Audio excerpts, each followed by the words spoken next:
भूतिया हवेली का रहस्य। सर्दियों की एक अंधेरी रात थी। कोहरा इतना घना था कि हाथ को हाथ नहीं सूझ रहा था। गांव के बाहर सुनसान इलाके में एक पुरानी हवेली खड़ी थी, काली हवेली। लोग कहते थे कि वहां कोई आत्मा भटकती है जो आधी रात को रोने की आवाजें निकालती है।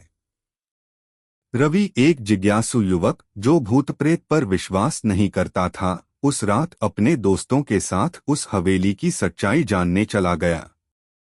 उसके दोस्त डर रहे थे, मगर रवि ने हंसते हुए कहा, डरने की क्या बात है, भूत भूत कुछ नहीं होता।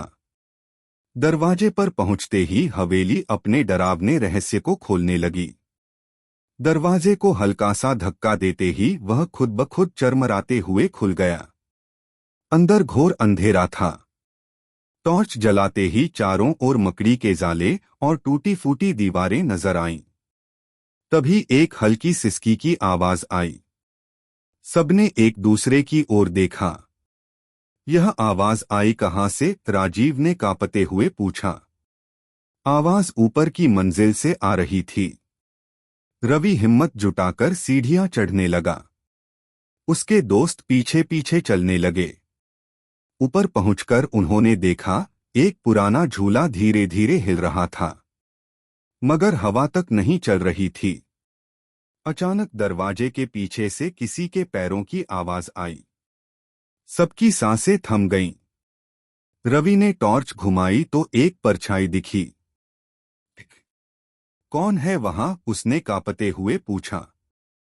अचानक परछाई तेजी से उनकी तरफ बढ़ने लगी। सब चीखते हुए भागने लगे। नीचे उतरते ही दरवाजा खुद ब खुद बंद हो गया। अंदर से किसी की दर्दनाक हंसी गूंजने लगी। अब वे दरवाजा खोलने की कोशिश कर रहे थे, मगर वह टस से मस नहीं हो रहा था। तभी पीछे से एक ठंडी सांस उनकी गर्दन पर महसूस हुई। वे मुड़े, एक जली हुई शक्ल वाली औरत खड़ी थी, जिसकी आंखें कोयले जैसी काली थीं।